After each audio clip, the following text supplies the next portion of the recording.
everyone, Flapjack Pants here. Welcome back to another episode of the Let's Play series. It's about time we return to the new city to work on a couple of projects. And the first one that I want to get out of the way today is a concrete converter. Without any further ado, let's get started.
Alright guys, that should be the concrete converter all done.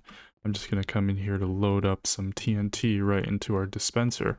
And let's give this thing a little test run, see if this works. So I have a little notch right here. This is where we're actually going to be inputting the items. Yep, whenever I put powder on this torch, it gets pushed into this leaf block and gets turned into full concrete. And then here's another test. I'm going to be stripping logs as well. I think overall this whole system should be working. Basically all I'm doing is I'm pushing through a stream of blocks in a certain pattern such that eventually we're going to get like a solid block of items in the blast chamber, and I have the TNT timed in such a way that we take advantage of block 36 properties of items being pushed by a piston. So basically whenever blocks are basically the tick that blocks are moving when they're being pushed by a piston.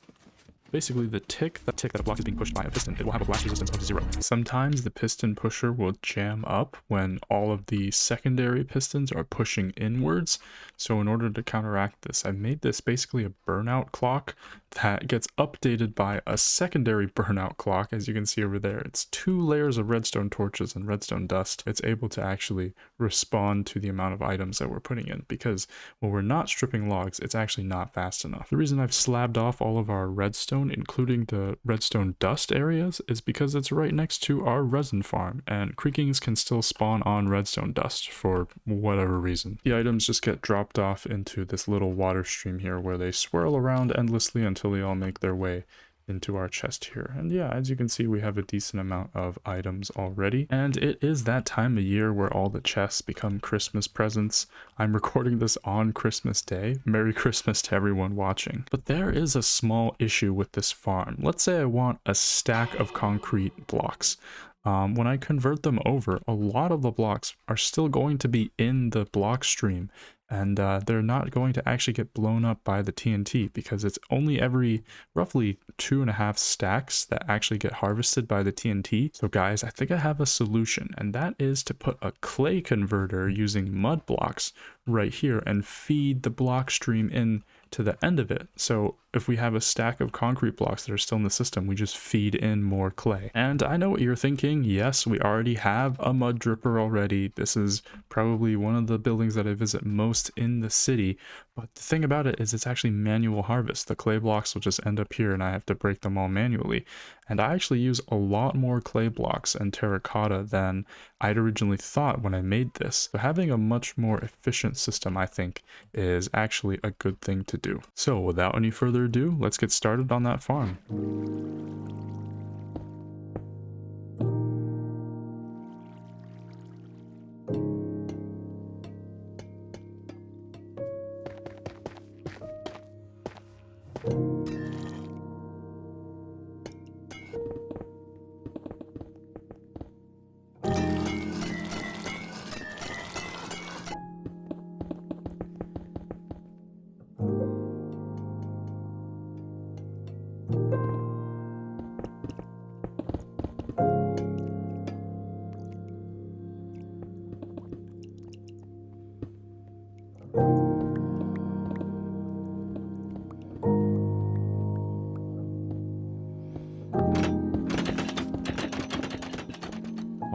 Alright guys, that should be our clay dripper all done. As you can see here, this bottom part is the same dirt to mud converter that we have in the old farm, but the redstone for the actual pushing of the platforms of mud is modernized to be a lot less bloated and complicated. We just have to place down dirt right here, and then eventually entire platforms of mud will start to form and then get pushed throughout the system. All of these platforms here are made out of big chunks of copper that are slowly oxidizing, because I want to have the ability to turn this into a copper oxidizer as well, so we can just like feed copper into it, and that should, having like oxidized copper like this next to unoxidized copper apparently makes it oxidize faster. At least I think that's true. What makes this system really unique though is that at the very top here we have a conveyor belt that actually converts this big slab of clay and mud back into a single block stream, and it's actually able to feed it into the blast chamber. And as you can see, it pushes out all of the pre-existing items that we had in there. We even have an extra piston over here to handle any instances where clay gets backed up due to the jamming problem I mentioned earlier. I'm pretty proud of the system that we were able to come up with. And then, as you might have seen earlier here at our actual item collection, I have a system right here where we're filtering out clay balls and mud blocks, and the clay balls get fed here into a crafter where they get turned into full clay blocks. So this just automates away more of the process where we would have previously had to craft up everything into full clay blocks and smelt them. Now we can just have it delivered straight into a chest. But with all this machinery built, the view coming out of our castle is really not helped very much at all, is it? I think you know the drill now. We need to cover these up with some presentable buildings. Without any further ado, let's get started.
Alright guys, that should be about half of the interior done for our entire concrete converter area, and I think this came together super well. The main sightline I was thinking of for this particular section was the one looking down from this street right here. I wanted to have it so that when you walk away further and the signs de-render, there's still enough detail that it's still like an interesting looking building. But as you approach, you know, the signs really make the whole thing come together. Here I want to talk about the vine design that I used. I think this is more elegant than some previous work I've done, let's just say. It's just birch, moss, and green stained glass. Nothing more, nothing less, and I think it works very well. Overall, my theme has pretty much been to try to introduce more detail, but in the right places. So instead of using just like 3 to 4 blocks for like a simple gradient, I've tried to introduce some like splotches of interesting colors as well that match with the overall theme of the build. Let's pick up these scaffolding. The shape is pretty special too, especially this little top area. I was inspired by a couple of real-life buildings in Germany, and I think those were a really big inspiration for the shape of the buildings, kind of some of the colors used as well. but I think this is just a much more interesting way to do a roof compared to the usual kind of that shape that we have all over the new city. I really love this view as well, coming just outside the castle. It's like, it's a lot of detail to take in, but it's also like just the right amount, if you know what I'm saying. But again, I think it's just these little splashes of color. I feel like I say that 10 times every episode, but it's so important. Keeping in mind, you know, places you can put little bits of complementary color to some of the bigger themes, it really adds something that your eyes get drawn to. I tried to introduce some interesting texture in the bottom section, so it wasn't just a flat wall by having, ironically, walls here. It's able to create some shadows here on the bottom wall section that make this seem more like cobbled together stones, which is kind of the vibe I was going for with the block selection that we've used here. Very toughy colors. And overall, I really like how this came together, from buttons to the windows to the shape of everything. As you can see here on the back of my tactical ghast, we can drop down here to the chimney because this is actually where the barrel input for TNT is. That's why we had that tall last line of hoppers and pots leading to the dispenser. This is actually where we input our TNT. And so it's not the most convenient way to refill TNT, but I think it's an interesting gimmick. This is kind of how everything's done here in the city, with the TNT in the acacia farm being through that chimney, and of course that chest right there being for our common tree farm. But yeah, that's enough self-glazing. There's still the other half of the entire building that we have to do, the section that covers the clay dripper.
Ain't that something? I think we did a very good job here putting together all of these buildings into like a cohesive view. This building in particular, I really quite like. I think the colors are a good combination I've not tried before.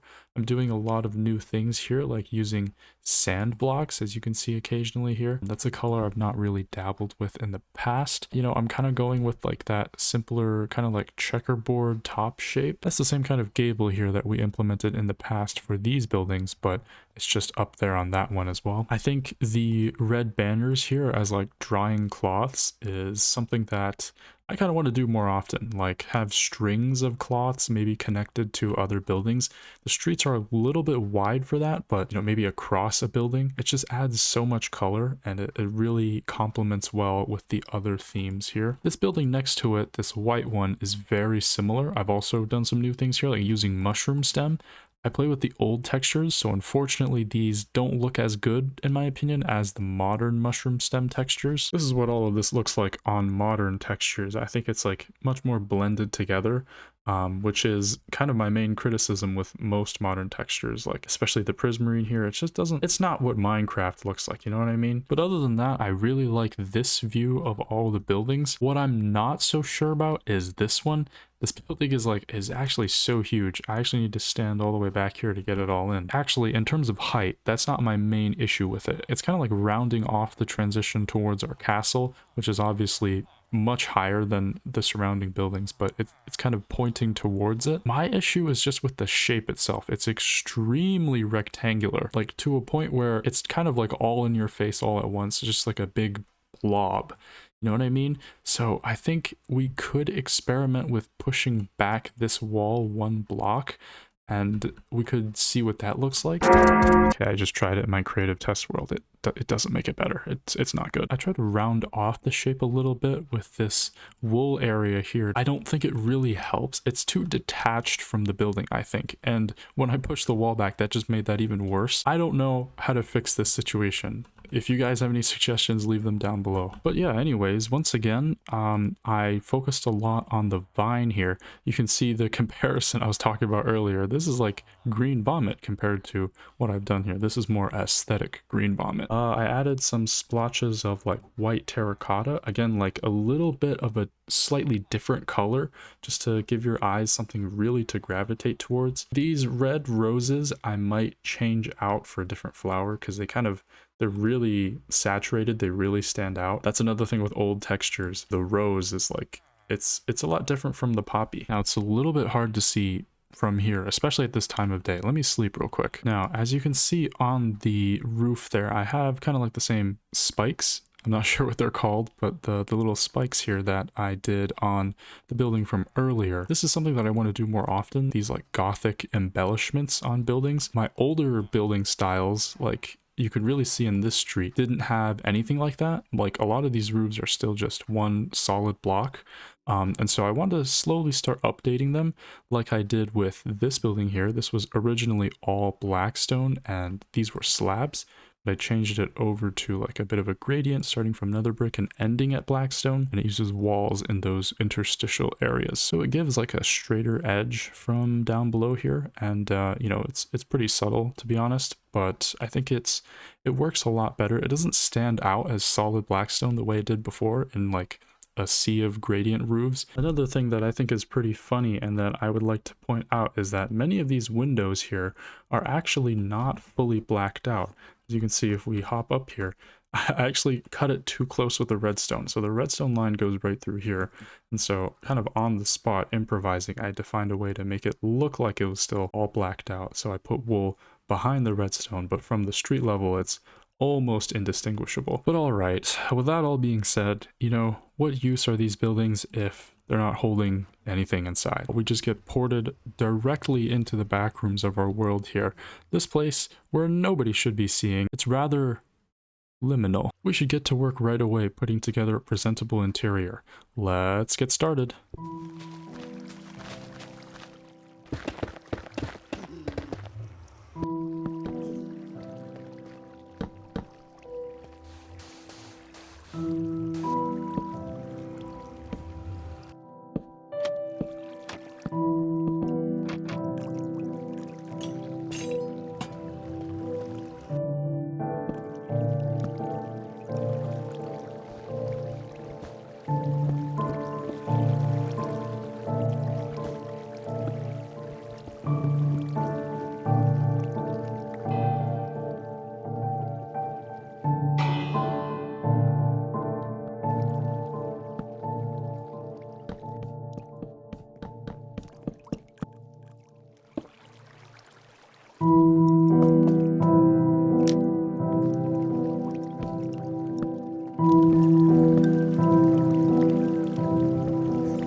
stuff, guys. I've finished the interior for the most part for these buildings.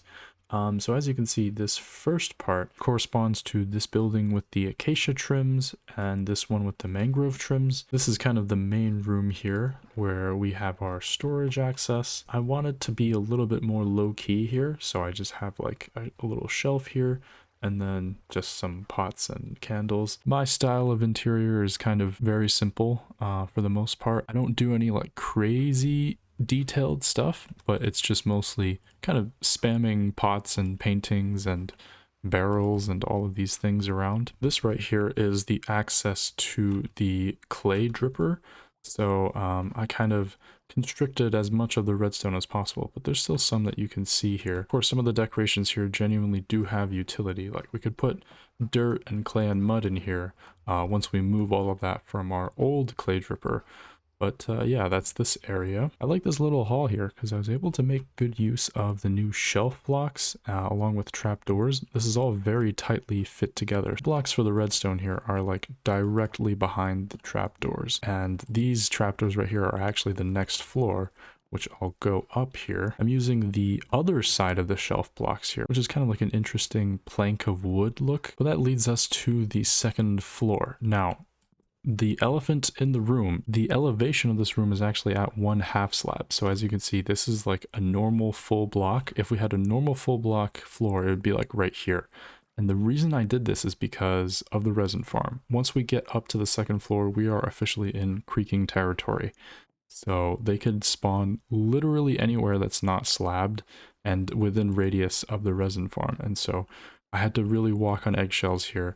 But yeah, I think despite the limitations, we did all right. There's some greenery here in the stairwell, and we have like a small landing area. And then right here in the central area, we have like this weird bench that I tried to make it look like it was hanging. These don't really connect directly with the lever, but if you really squint and use your imagination, it kind of looks like it. But yeah, usually I like to use a lot of shaggy rugs in my interiors, and not being able to with just these half slabs kind of makes this whole place seem really, really bland. But again, we're really limited on space because this is literally the ceiling for the floor below. But I think right here is kind of the highlight of the second floor, is this little like study area slash bedroom slash access to the tree farm bone meal. I have this little like cat bed that I made here and like this impromptu fireplace. All of these tables here are half slabbed, so I couldn't put any like item frames on top because they would like float up here, but I think despite that, it came together decently well. Now, back in this room, I think I forgot to mention that there's actually a window here into the clay dripping process itself. But up here into the attic, yes, this is our access to the actual concrete converter. This is the same notch earlier that we input our blocks into. I think I was able to pack a good amount of detail in this little spot. But once again, the limitations of not being able to have any layers on the floor because of the half slabs, this really made it difficult. But yeah, across this building, I punched out the wool that was covering the windows. So these actually become real windows here. That's the case with this one and the one on top here as well. All right, heading back down, I actually connected this entire section to our previously existing tree farm area through this little area right here. As you can see, it links right to the spot in the tree farm. There's really nothing too special here. I have a little fireplace, some pots and plants and paintings and bookshelves. All right, I think you noticed a slight problem with our interior so far. And that is that it doesn't include these two buildings whatsoever. Like there's no door inside even if we were to punch our way in. As you can see, it's directly in front of the clay dripper. But I have an idea for a way we can rectify this by having kind of a door that leads into a basement area that just avoids the clay dripper.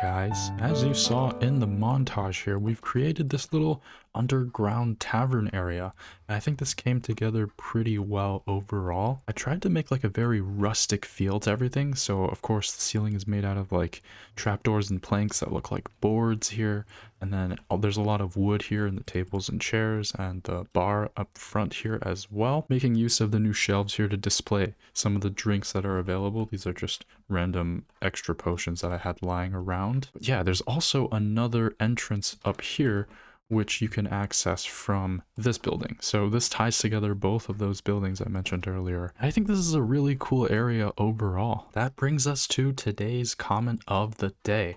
This one's from TugraDD, and they say, your world kind of has a vibe of Minecraft PS3/PS4 Legacy Edition background builds, and I love it. Thank you so much, TugraDD. I'm going to be repairing up my axe and pickaxe while I address this comment, but yeah, so I actually started playing the game in Legacy Console Edition on the Xbox 360. I don't remember much about it, but I do remember that it was the update before redstone blocks were a thing, comparators weren't a thing yet, but there was still a hunger bar, so I think it was roughly around title update 9 or 10, I believe, and this was in like 2015, so I think the reason I was on such an old version was because I didn't update my Xbox, so the date on my Xbox was still like sometime in the 2012s, and that's why I had like the corresponding version of Minecraft. It was a very strange situation. So basically what happened was I had a super old world. I started in survival, but because I was like 8 years old at the time, eventually I changed it over to creative because I did not know how to do anything. And so that was like my first experience playing Minecraft. But unfortunately my disc broke like after a certain period of time. I don't know if something was wrong with my Xbox or my disc, but just eventually I wasn't able to have it read, and so I had to beg my dad to buy me a new one, and he actually did, but he only did once, and after like about, I don't know, it wasn't an entire year, but like 6 months or something, the disc broke again. It just stopped working for whatever reason. And so basically around the combat update at the same time, I'd basically lost interest in Minecraft, and so I kind of completely forgot about the game for a few years until Hermitcraft Season 6 started, and I was watching Mumbo Jumbo and Grian somewhat intermittently, and then I saw the beginning of that season, and so that's what got me back into the game, got me into Java Edition. So yeah, basically my entire Minecraft journey started out on the console editions. That's probably why a lot of my builds kind of harken back to that more simple era. As you pointed out, Tugra. With that all being said, that is going to be the end of today's episode. I want to thank you guys so much for sticking around to the end of today's episode, and for a great way to end off 2025 as well. The past month has just been incredible for this channel. We've gained over 60 subscribers. And so if you made it to the end of this video, then you should probably subscribe as well. But I've been Flapjack Pants. Goodbye.